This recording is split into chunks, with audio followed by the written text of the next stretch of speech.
인간은 아담의 타락으로 인하여 전적 타락하고 부패한 존재가 되었습니다. 이것을 보고 원죄라고 하시오.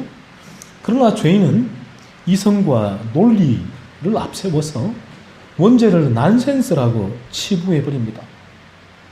그들은 성경 자체를 신뢰하지 않기 때문에 하나님과 천지 창조와 아담의 타락과 원죄를 비롯한 성경의 모든 사건들을 흙으로 생각해버리죠. 따라서 그들은 원죄를 믿지 않습니다. 믿을 수가 없습니다. 그러나 성령께서 죄인의 마음을 열어주실 때 분명히 원죄의 실체적 존재를 인정하게 되고요. 자신이 원죄를 범한 죄인임을 믿게 됩니다. 성경 전체를 믿게 되는 역사가 성령의 도우심을 통하여 있게 되어집니다. 그래서 원죄가 발생하게 된 천지 창조와 인간의 창조, 타락, 이로 인한 죄의 유전을 믿게 됩니다. 그리고 그는 성경을 통하여 현재의 자신과 인간 군상을 조명하면서 원죄가 성경이 말씀하는 교리적인 진리이며 실체적인 진리라는 사실을 분명히 깨닫게 되지요.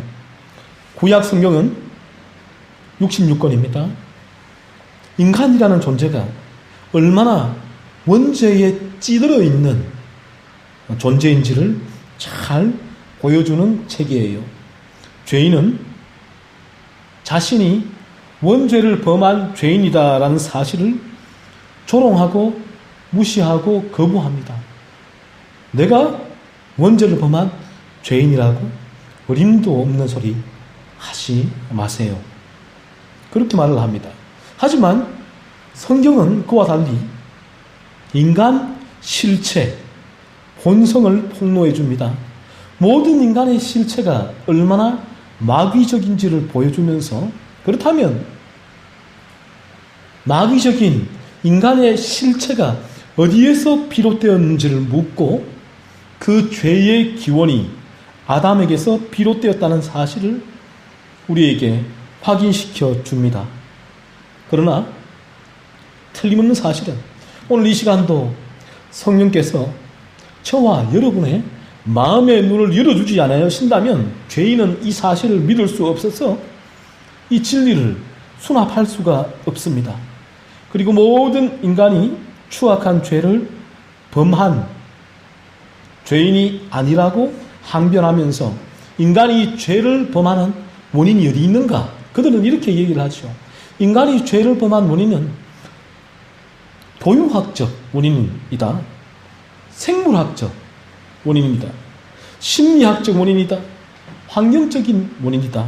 이렇게 모든 원인을 이렇게 돌리고 이에 대한 만약 결핍을 충족시킬 수 있다면, 이에 대하여 상한 부분을 치유할 수 있다면 죄가 인간에게서 사라질 것이다. 상당 부분 죄의 문제가 해결될 것이라고 주장을 합니다. 하지만 이런 주장은 어림도 없는 주장이지요. 인간 역사가 이를 너무나 확실하게 증명해 주고 있습니다. 성경뿐만 아니라 인간의 역사도 이를 증명을 해줍니다. 날로 교육의 수준은 높아져요. 과학 문명은 발달합니다.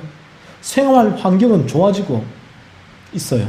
하지만 오히려 인간의 흉포하고 교묘한 범죄는 날이 갈수록 훨씬 더 증가하고 있는 추세입니다.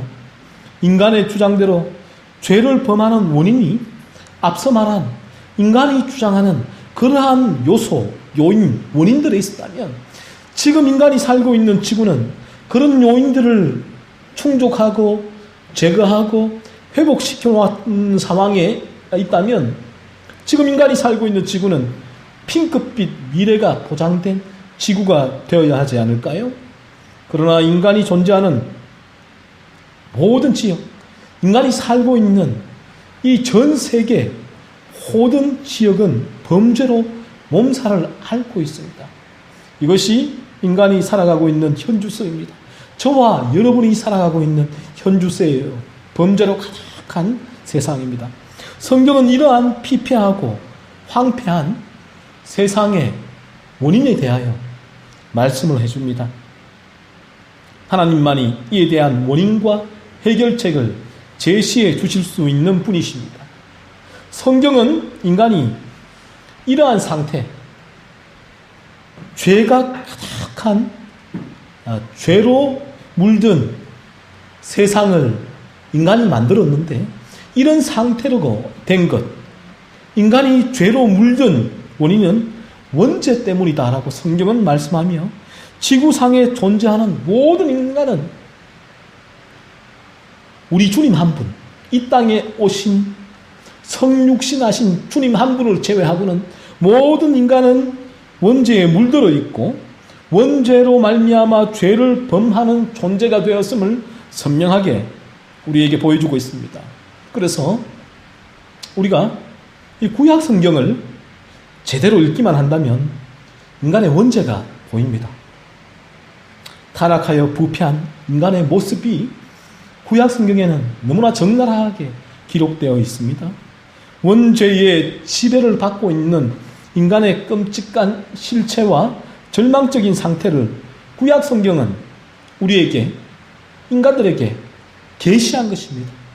보여주고 있는 것입니다. 엑스레이로 인간의 몸을 관통해서 보는 것처럼 성경이라는 엑스레이는 인간의 마음과 인간의 영혼을 꿰뚫어서 인간의 전적 타락과 부패의 원인이 원죄에 있음을 우리 인간에게 잘 보여주고 있습니다.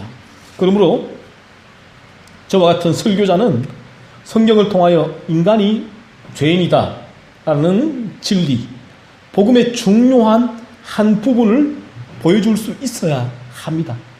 그리고 여러분과 같은 신자는 성경을 통하여 자신의 죄인됨을 바라볼 수 있어야 합니다. 오늘날 성경을 가지고 큐티를 합니다. 많은 분들이 큐티를 하고 큐티를 권합니다.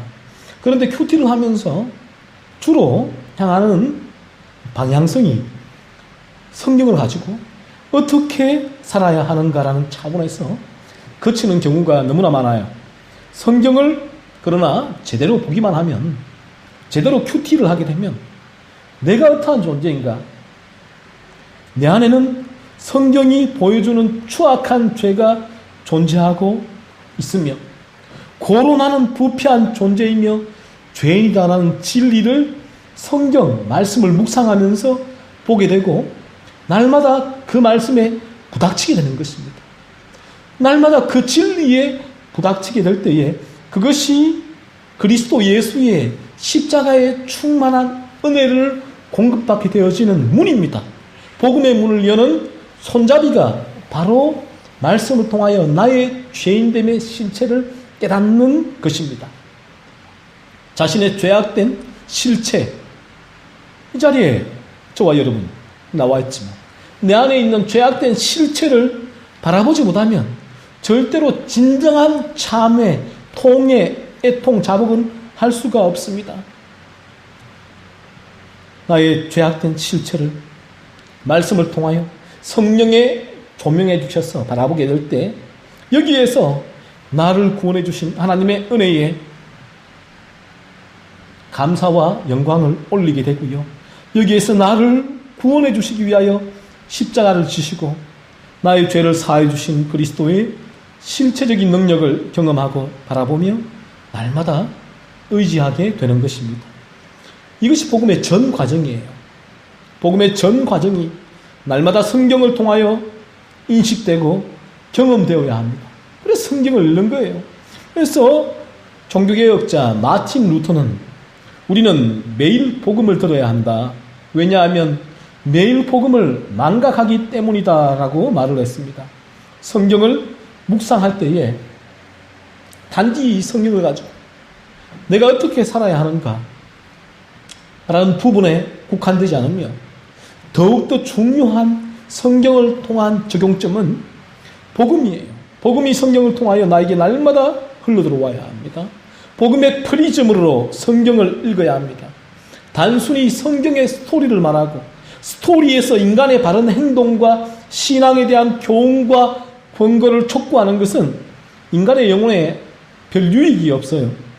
영혼을 변화시키는 유일한 능력, 권능은 복음입니다. 복음 이외에는 여리고성처럼 견고한 영혼의 장벽을 허물어뜨릴 수 있는 것은 아무것도 없습니다. 성경의 스토리, 권면, 교훈을 통하여 근사한 종교인은, 세련된 종교인은 만들어낼 수 있을지는 몰라도 마음을 치며 애통하는 신자는 만들어낼 수가 없습니다. 성경을 보는 시각이 달라져야 하는데, 인간적이고 율법적인 시각에서 영적이고 복음적인 시각으로 바뀌어야 하는데, 그 바뀌게 되는 시점이 언제인가 하면 성경이 어느 시점에서 바라보는 시각이 바뀝니다. 그 시점이 언젠가 중생입니다. 중생하게 되면 사람은, 영혼은 복음의 젖을 사모하게 되어 있습니다. 그래서 영적이고 복음적인 시각으로 성경을 바라보게 되고요. 그리고 복음의 프리즘으로 성경을 설교하는 설교자와 책들을 통하여 더욱 깊은 복음적인 시각을 그의 영혼에 형성하게 되는 것입니다. 이러한 갈급함이 그들의 마음을 복음이 흘러나오는 수원지로 향하게 합니다. 복음의 가장 강력한 큰 마르지 않는 수원지가 어디입니까? 그리스도 예수예요. 주님의 십자가예요. 그래서 날마다 십자가로 나아가게 되고 주님께로 나아가게 되고 날마다 주님의 십자가를 깊이 있게 선포하는 곳으로 나아가게 되는 것입니다. 오늘 본문에서 우리는 인간의 죄악된 실체와 마주하게 됩니다. 구약에서 우리에게 말씀해주고 싶은 바가 있는 거예요. 바로 이스보셋의 두 지휘관, 오늘 본문에 누가 나옵니까? 이름이 뭐예요? 누구죠? 레갑과 그리고 그 형제 누굽니까? 바나가 나오는 것입니다. 이 두 사람을 통하여 우리는 죄의 실체를 확인하게 됩니다. 아, 인간 안에 이러한 추악한 죄가 들어있구나. 이것이 원죄이구나. 이들이 이런 죄를 범하게 된 원인은 이들 안에 존재하는 원죄 때문이에요. 사회적인 어떤 교육학적인 결핍 때문이 아니란 것이죠. 사울 왕이 전사를 합니다. 그 후에 이스보셋이 이스라엘의 왕이 되고, 유다 왕은 누가 됩니까? 누가 돼요? 이스라엘 왕은 이스보셋이 되고 유다 왕은 다윗이 됩니다. 이스보셋은 이스라엘의 왕이 되어서 아브넬이라는 강력한 군사령관의 지원을 덧입고 이스라엘의 왕이 되었고요. 아브넬의 비호 아래에 그 왕권을 이스보셋은 유지할 수가 있었습니다. 그런데 아브넬이 이스보셋과 관계가 틀어져요. 그래서 이 아브넬이 다윗에게로 가서 이제 좀 음모를 꾸미죠. 모의를 하고 돌아올 때에 예전에 아브넬이 다윗의 군대 장관 요압의 동생을 죽였습니다. 아사엘을 죽였죠. 그래서 요압이 그에 대한 안갚음을 하려고, 보복을 하려고 복수심을 품고 있었을 때 마침 아브넬이 다윗에게로 와서 모의를 하고 돌아간다는 소식을 접하고 동신의 죽음에 대한 그 원한을 아브넬을 죽이면서 살해하면서 풀게 됩니다. 그러자 사무엘하 4장 1절에 보면 이스보셋의 손에 맥이 풀렸다는 기록이 나와요.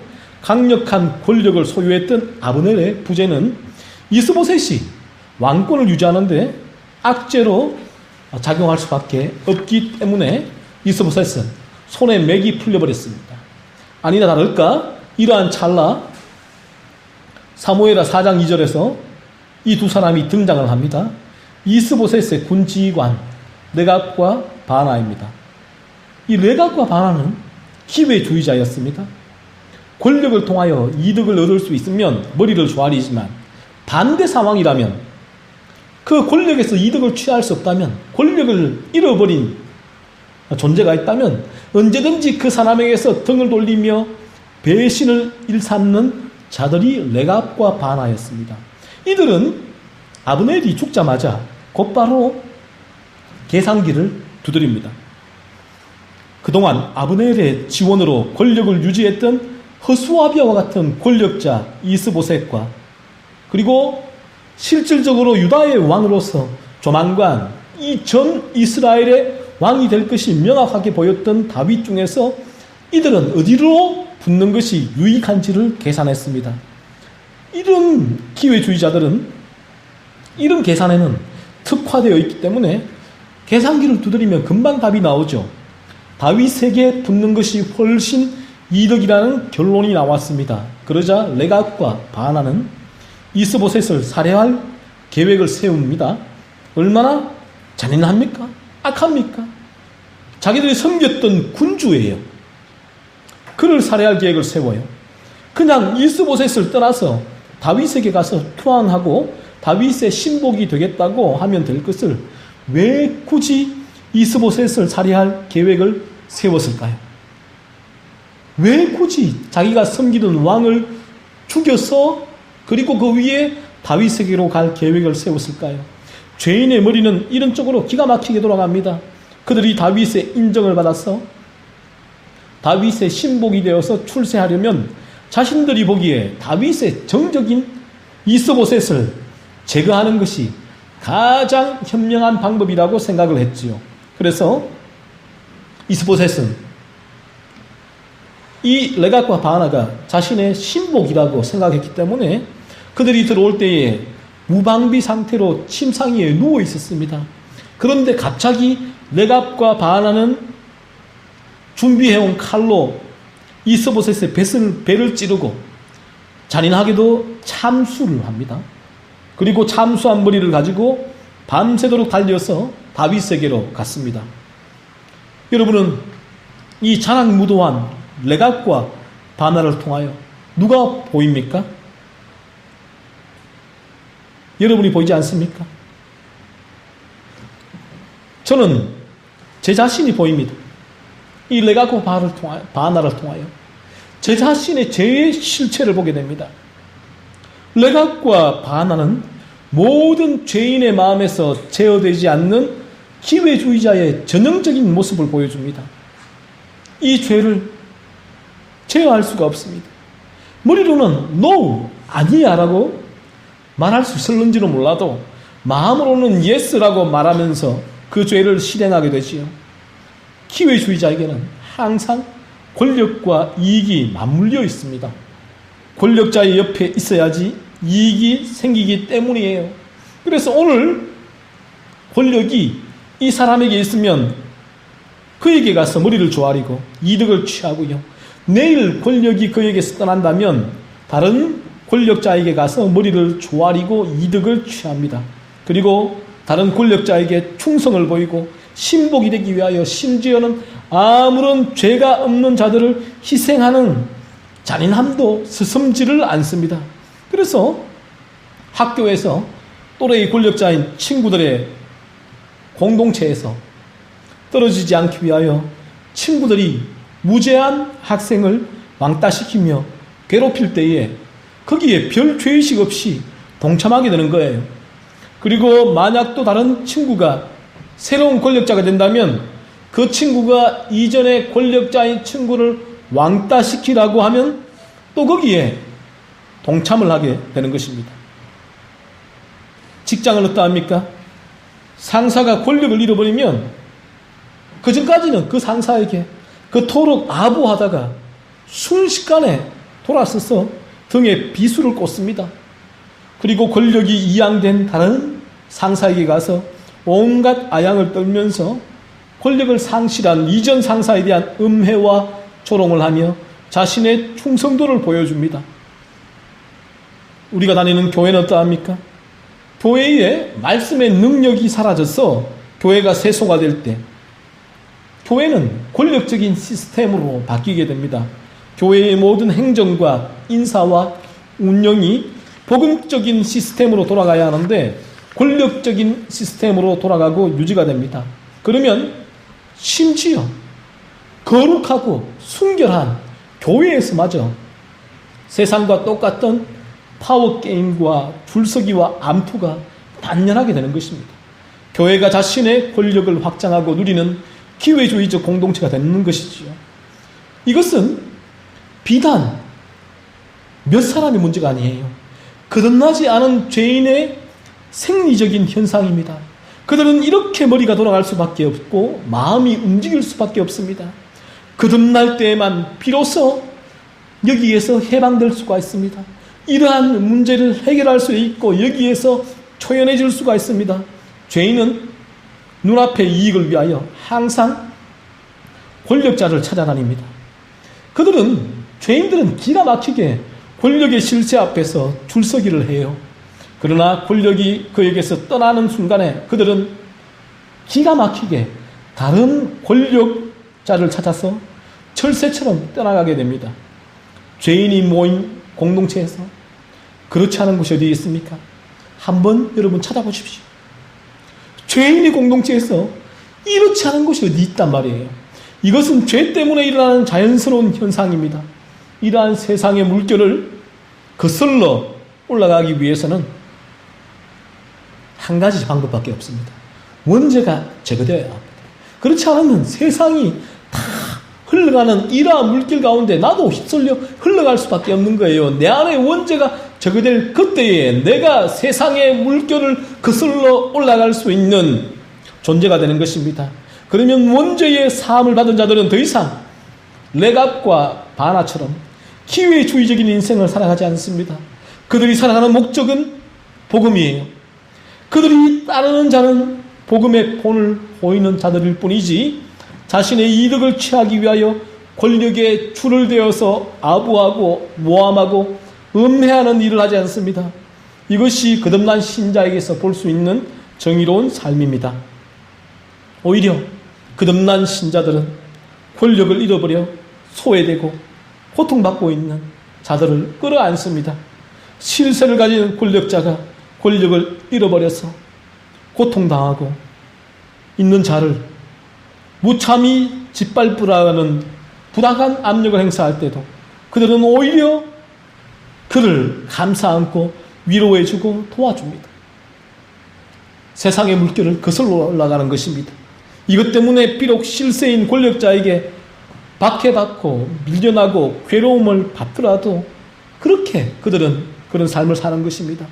레갑과 바나는 사실 다윗에게 있어서는 자신의 정적인 이스보셋을 제거한 엄청난 공적을 세운 인물들입니다. 그러나 다윗은 어떻게 했습니까? 그들이 자신의 정적인 이스보셋의 머리를 들고 다윗에게 찾아왔을 때 다윗은 그들을 충성되이 여기지 않았습니다. 하나님의 정의와 공의의 관점으로 그들을 판단했습니다. 거듭난 다윗은 기회주의자와 같이 권력을 가지고 사람들을 이용하여 자신의 세력을 공고히 하려고 하지 않았습니다. 비록 그 자리에서 물러나는 한이 있더라도 죄를 뒤집어쓰고 울며 비우림산을 올라가는 그런 상황이 되더라도 그는 공의와 정의의 관점에서 행동하고 판단했습니다. 다윗이 레갑과 바나와 같은 기회주의자였다면 레갑과 바나가 참수에서 가져온 이스보셋의 머리를 온 이스라엘에 볼 수 있는 장소에 걸어놓고 자신의 세력을 공고히 하기 위하여 홍보했을 것입니다. 갈보리 언덕에 거듭나지 않은 영혼이었다면 다윗은 이스보셋의 머리를 걸어놓았을 것입니다. 그러나 다윗은 그러지 않았습니다. 왜요? 갈보리 언덕에 주님의 십자가를 다윗은 바라본 거듭난 영혼이었기 때문에 그런 것입니다. 그리고 다윗이 거듭나지 않았더라면 레갑과 바나에게 요직을 주었을 거예요. 사람들이 그래서 더욱더 자신에게 충성하도록 만들었을 것입니다. 그러나 다윗은 그러지 않았습니다. 오히려 자신의 이득이 아니라 하나님의 공의의 잣대로 레갑과 바나를 판단했습니다. 그들을 처형했습니다. 여러분, 이것이 죄인들의 결국입니다. 성경은 말씀합니다. 하나님은 반드시 공의와 정의로 심판하신다는 사실을 성경은 우리에게 분명히 말씀하십니다. 그들이 이 땅에서 심판을 받지 않는다면 떵떵거리고 산다 마지막 날 최후의 심판이 그들을 기다리고 있습니다. 다윗은 레갑과 바나의 생명, 목숨을 빼앗았지만 하나님은 레갑과 바나의 영혼을 빼앗아서 영원한 멸망, 지옥불에 던져 넣으실 것입니다. 우리도 마찬가지예요. 회개하고 주님의 십자가를 붙들지 않는다면 레갑과 바나와 같은 기회주의적인 삶을 살 수밖에 없으며 그들이 결국은 심판입니다. 영원한 지옥길입니다. 레갑과 바나를 통하여 내가 얼마나 기회주의자로서 은밀하게 사람들에게 다가갔고 사람들을 이용했으며 사람들을 괴롭혔는지를 바라보십시오. 내 안에 존재하는 죄의 실체를 레갑과 바나를 통하여 보십시오. 이 죄 때문에 반드시 하나님의 심판을 받게 될 것입니다. 그리고 이 땅에서도 고통스러운 삶을 살아가게 됩니다. 권력자에게 빌붙는 삶이 얼마나 고통스럽고 힘들고 비참한 삶인지 몰라요. 그런데 그 삶에서 벗어날 수가 없습니다. 그리고 마침내 최후에는 끔찍한 심판을 받게 됩니다. 그러면 저와 여러분은 어떻게 해야 이런 삶에서 벗어날 수가 있습니까? 레갑과 바나처럼 기회주의적인 죄악된 삶에서 어떻게 하면 벗어날 수가 있습니까? 어떻게 해야 레갑과 바나가 되지 않을 수가 있습니까? 원죄를 사함받으면 됩니다. 여러분 마음에 있는 원죄를 어디에서 어떻게 사함받을 수가 있습니까? 갈보리 언덕에 십자가를 붙들면 됩니다. 예수님이 이 일을 위하여 이 세상에 오셔서 십자가를 지시고 대신 죽으셨습니다. 보혈을 흘려주셨습니다. 이 사실을 믿기만 하면 됩니다. 그러면 중생하게 되고 중생하게 되면 레갑과 바나처럼 기회주의적인 삶을 살지 않게 되는 것입니다. 더 이상 사람들의 위치와 지위와 신분을 바라보며 그로 인하여 영향을 받지 않게 되며 오직 복음 안에서 존중하며 존경하며 따르며 고자하는 역사가 있게 될 것입니다. 교회와 가정과 사회에 이와 같은 거듭난 사람들이 많아져야 변화의 물결이 일어나게 될 것입니다. 저와 여러분이 이러한 거듭난 존재가 되어지므로 오직 주님의 십자가를 붙들고 거룩한 레갑과 바나와는 전혀 다른 다윗과 같은 복음적인 삶을 살아갈 수 있는 우리 모두가 될 수 있기를 소원합니다.